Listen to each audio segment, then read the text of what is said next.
Hello people of YouTube, this is Track6606, and today I'm going to do an introduction video of the new RealFlight 9. So RealFlight 9 has finally been announced, and also it's been a long time since I've done one of these videos for you guys. We'll get to that in a sec. Yep, it's available for pre-order now from Horizon Hobby. So before I get into the whole introduction, I want to talk a little about where I've been and stuff, and kind of why I didn't make a introduction video for RealFlight 8 Horizon Hobby Edition. So if you don't want to listen to this and you want to skip right to the video, the introduction of RealFlight 9, there'll be a timestamp on the video right now, and just scroll to that time, and this will cut out the rest of this what I'm about to talk about and go straight to the introduction of RealFlight 9. So, first up is why I haven't done an introduction video of RealFlight 8 Horizon Hobby Edition. And the main reason is I was kind of disappointed on what was released, and I was planning on doing the video. I just never got around to it, and then I just realized, like, you know what, there's no point, because I didn't want to put a negative review on something I wasn't going to get. So I went ahead and just kept it to myself, and I didn't make the video. So basically, a little bit of RealFlight 8 Horizon Hobby. For those who don't really know, Hobbico filed for bankruptcy, and Horizon Hobby purchased Hobbico, the rights for Hobbico, and they don't own RealFlight because RealFlight's a separate company. RealFlight's owned by Great Plains, but Hobbico was their main distributor for selling the simulators. So now Horizon Hobby will be.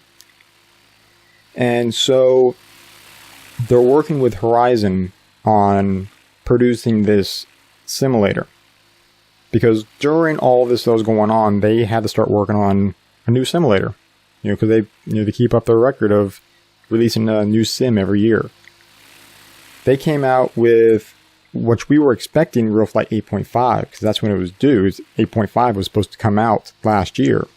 They came out with RealFlight 8 Horizon Hobby Edition. So their brand name is now on there. They have a bunch of their aircrafts in the simulator. Okay, that's cool. But what really caught me off guard and kind of I was a little irritated about, or not irritated, but just upset about, is the cost increased. So 8.5 would have been a half number simulator. So for people who have purchased RealFlight 8, would have gotten 8.5 as a free download. That was not possible. They made it their own. The only way it was possible to get the free download is if you purchase RealFlight 8 by a certain deadline, which I want to say it was like July of 2018. It's like a few months before Horizon Hobby Edition was released. Then you can get a free upgrade. But if not, you'd have to purchase it. And of course, the normal simulator with the transmitter is like $179. The software, this is what really got me. They increased it from $49.99 to $99.99. I don't know why they doubled the price on the software, but that really took me the wrong way right there. So that was basically one reason that I didn't make the videos. I just didn't feel like there was a need for it, and I wasn't going to get it. I wasn't going to spend $100 for a software upgrade where I don't think there was too much to really add as far as content goes for you guys. So that was that was pretty much the main reason, but there's been a lot of other reasons. I haven't been making videos lately at all, because I've just been, well, of course you got life, you got a job. That takes up so much time. Because most of the time when I would make these videos, I didn't have a job at the time. I mean, I had a lot of time to do things. So now, unfortunately, life is taking over and I don't have the time to do it as often. Also, I've been really big in the RC helicopters. Been competing Nats, and as well as the Misfit Speed Cup here and there. Also hosting Speed Cups. So I've been really big into the RC helicopter community, but I'm also doing some flying planes, building some flight test models and all that stuff. But I've also started back in December of 2017, started a RC helicopter podcast with a few other heli friends. And so I'm the main editor for that podcast. So doing audio editing, big difference and a lot of work, just like video editing. So that's where most of my time, when it comes to sitting down on a computer and doing some form of editing, has been going towards the podcast. So I definitely wanted to take some time to make this video because I feel like this is what I normally do. And I want to continue that right now. So this is where it leads into the RealFlight 9 introduction video. Just got word from it a couple days ago that RealFlight 9 has been announced, and I'm excited about it. I'm going to get this one, and I don't need this simulator, but I'm going to get it to kind of show you some new features. Biggest thing, of course, obviously, it's still Horizon Hobby that partnered with RealFlight to make this simulator, so you got a lot of you still have a lot of the original Hobbyco brand aircrafts, but in most of the new aircrafts are going to be Horizon-based aircrafts. Whether it's E-Flight, Hangar 9, Blade for the helicopters. That's mainly what's going to be added from now on. And I will say Hangar 9 models are really, really good models. Really good quality airplanes. So there is definitely some new features other than the aircrafts. They actually have a new Interlink Dx Controller. So this one's I'm actually pretty intrigued about. So you've seen when Futaba was kind of linked or partnered with RealFlight, they had their Futaba radio, the Interlink Elite Edition radio. And that's honestly the one I still use the most today, is the Futaba version. Then when Futaba kind of separated, and Hobbyco got big with Tactic radios, they partnered with Tactic, and they made that Tactic radio. And I got that too. Honestly, I still use the Futaba more. The Futaba is falling apart, but I love it. But the Tactic is still good for certain ways, for certain aspects of flying. When it comes to the helicopters though, I like using the Futaba radio because the sticks are a little bit softer. There's less resistance on those sticks. And the switch positioning is better for me when it comes to flying helicopters. So now they have a Spektrum radio as an Interlink Elite radio. And I'm curious about it because it's the same, it's the same as the Spektrum radio line.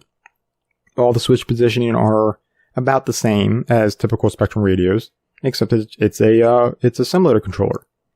And so I'm really, really curious on how it reacts, how the sticks, how the gimbals feel, and the switch layout and all that stuff. Now, one cool feature I have seen on this is you've got the Interlink Elite radio that has the go up and down through the planes or the categories and everything. You've got that little trim, I call it like a momentary trim switch. So you just kind of go up, you click it up, click it down.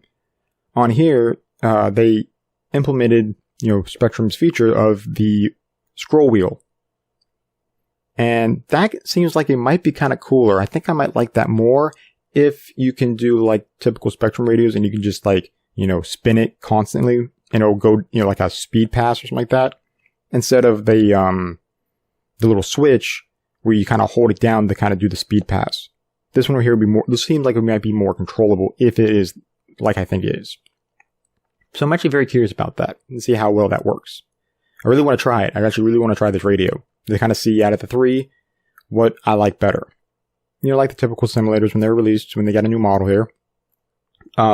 This one comes up with over 160 different aircrafts to choose from, including planes, helicopters, multirotors, and of course, you got the crazy stuff like the blimps and all that fun stuff.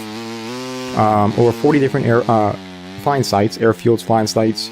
They have a new one that's, they call it the Alley Field. And also an updated virtual flight instructor for our flight lessons and all that kind of stuff. So here they have a kind of a list on their website. This is on the RealFlight website, but it'll also be on the Horizon Hobby website as well. Kind of like a list of different models, newer models that they're adding into RealFlight 9. They are all Horizon-owned aircrafts, from the from Hobby Zone, Hangar 9, Blade, E-Flight, all that stuff. And a lot of them are their newer models that they've recently come out with in the past year or two. So, next thing's up here. So they have the simulator available in two different packages, of course. You've got the RealFlight 9 with the Spektrum controller, and then you got the RealFlight 9 software only. There actually is a third pack, and it's a digital download. And then it's not really a package deal, but they do sell the Spektrum Interlink Dx transmitter separately if you want to get it later down the road. So the prices of these is you've got the package deal that comes with the Interlink Dx transmitter is $179.99, and which is typical price for the simulator and a transmitter. Then you also have the software update, which unfortunately is $99.99. I don't know why they doubled the price of the software. That is still bothering me, honestly. But that is the price. The Interlink Dx transmitter separately is $89.99. So honestly, that's not terrible. You're basically saving $20 if you get the whole combo deal. I don't see a price for the software or the digital download. There's nothing that's up here at this time. I'm assuming it's probably still $100. Now, it does mention that if you have purchased RealFlight 8 Horizon Hobby Edition after July 15th of 2019, you are eligible to get RealFlight 9 as a free upgrade. Anybody previous like myself that has the original 8, you gotta pay. So, dang. Also, a new since I haven't made a video of the Horizon Hobby Edition, I noticed that there's something else new that I may actually get. And that is the WS1000 wireless simulator dongle. And what this is basically a USB stick that wirelessly connects to your DSM2 or DSMX compatible transmitter. So, everything except for the original DX7 Gen 1 and the DM9, which I want to say is the European version, but I'm not 100% sure. I have never heard of the DM9. But those are the only two. This module is compatible with basically a bunch of different simulators, even non-RealFlight simulators. But as far as RealFlight simulators, it's basically just RealFlight 8 in general, including the Horizon Hobby Edition and up. It is not compatible with 7.5 and below, RealFlight X, or even the Phoenix simulators. So, it is only compatible with RealFlight 8, RealFlight 8 Horizon Hobby Edition, and RealFlight 9. And the price of this dongle is $39.99. I might have to pick one up just to see. I don't really use the Interlink interface module, which is a wired version of this that goes to your radio. Never really used it. I have it. Got it right here, actually. But never really used it that much. My go-to transmitter is the Vataba version. So I'll probably pick up this module just to see. It is available for RealFlight 8, so I may actually buy this real soon and just give it a shot and see how it works. But now let's look at the transmitter for a little bit. So some cool features of this new Interlink Dx transmitter. It's got adjustable gimbals and spring tensioners for the for your throttle tension, as well as the tension on the gimbals, to make sure you want it stiffer or you want it looser or anything like that. For me, flying helicopters a lot, I want it definitely looser. It is also I do remember Spektrum having this feature where you can take a regular transmitter and go from mode 1 to mode 2 by flipping a switch, which was kind of cool. This feature is actually available on this transmitter, and it can easily be switched from mode 1, 2, 3, and 4. Pretty unique there. It is compatible with pretty much any RC simulator available that uses a USB game controller. So that's a cool feature there. I mean, typically they would work, but they let you know that it does. It also has a 15-channel capacity for effortless control of all available functions. There is available cables and adapters to use on various transmitters that you can plug into this Interlink Dx to use whatever transmitter you have. They are sold separately this time. So that's pretty much about it for now regarding to the new RealFlight 9 simulator. There is no date as far as release, but based on the Horizon Hobby website, the Interlink Dx transmitter is available early September, so sometime next month. Available for pre-order right now. The simulator is still TBA. So my guess is, like typical of these simulators, it's going to be around, maybe around the October range. But who knows, maybe it might come out a little sooner. But I'm going to go ahead and pre-order mine. I really want to try out this new DX transmitter. I just don't know if I'm going to swing that cost right now, so I may just get the software for now. And maybe later down the road I might make a review video of the Interlink Dx. But we'll see. We'll see. I might just say screw it and pre-order the whole dagburn thing. So we'll see how it goes. But that pretty much concludes this introduction video of RealFlight 9. Honestly, I'm excited about it. It's been a while. I'm a little bummed because it's not like it used to be when I first started making these introduction and review videos and all that stuff. There's definitely a lot of features that are, or not features, but there's definitely a lot of differences now. And of course, it's just because it's Horizon Hobbies, bought out Hobbico. There's going to be some changes, and I'm just going to have to suck it up and get used to it. But that is pretty much it. Next video that I'll make of here is going to be the unboxing and review video of RealFlight 9. But go over to RealFlight or horizonhobby.com and go ahead and pre-order your copy of RealFlight 9. With that being said, guys, I appreciate you watching, and look forward to making the unboxing and review video. So keep an eye out for that. Till next time, guys. Have a great day.